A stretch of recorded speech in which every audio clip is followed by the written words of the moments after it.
ازيك عامل ايه؟ اخبارك ايه يا يا استاذ؟ رب يكون بخير. والله الحمد لله رب العالمين. الحمد لله، الف سلام على ايديك. الله يسلمك، الحمد لله رب العالمين. هندسه، العربيه بالشكل دوت ده سؤال مباشر، انا ما كلمتكش قبل كده فيها. تمام. العربيه بالشكل دوت هينفع تتصلح؟ ان شاء الله ينفع تتصلح، ويعني احنا سبق وقلنا ان مفيش حاجه في الدنيا ما تنفعش طالما. طب يعني انا اسف لو بقطعك، بس انا اقصد مش تتصلح، يعني مش هنغير سقف، مش هنغير قوايم، مش هنقطع انصاص، مش هنعمل حاجه. لا، خلينا اكون معاك صريح وامين.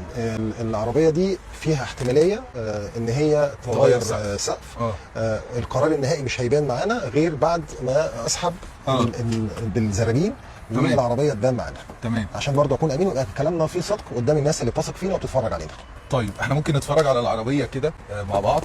الشكل العام بتاع العربيه بالنسبه لحته اللي هي متغيرش نص، انا شايفه امر هيبقى صعب جدا يا هندسه، صعب. لا يعني خلينا برضو يا استاذ احمد نوضح حاجه برضو للناس. ادي العربيه قدام حضرتك اهي، خلينا نتكلم بمنطقيه.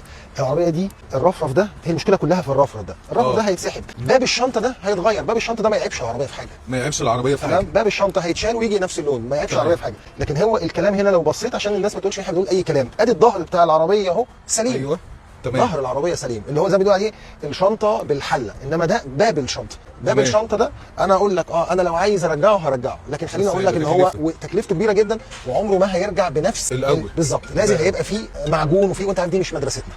تمام عشان يبقى كلامنا فيه امانه وفيه صدق. وايه اللي في العربيه اللي جنبها ديت؟ بص، العربيه دي جايه من احد الاماكن دي، معموله قبل كده في مكان معين يعني، وصاحب العربيه يعني فوجئ بالمنظر دوت، الرفرف اللي فيه مشكله كبيره جدا، اللي كان كله متعالج بالمعجون.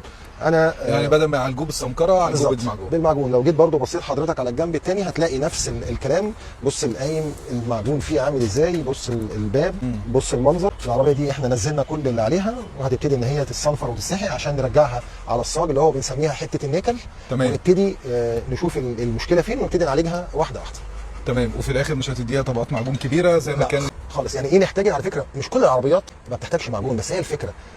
وطبعا الناس المحترمه الافاضل اللي احنا بنتعلم منهم اللي عندهم اماكن فاهمين الكلام ده كويس. في فرق قوي لما بدي قشره معجون او قشرتين وبصفي ازاي وبعمل ازاي، وما بين ان انا بعالج العربيه بالمعجون اللي هو بيقولوا عليه ايه، فكره مبيض المحاره. هي دي هي الناس مدارس، لا دي مش مدرستنا. تمام يا هندسه. تمام. كتر الف خيرك وشكرا جزيلا. ربنا يعزك يا رب، وربنا يستر على الناس كلها. ربنا يخليك يا هندسه، شكرا جزيلا.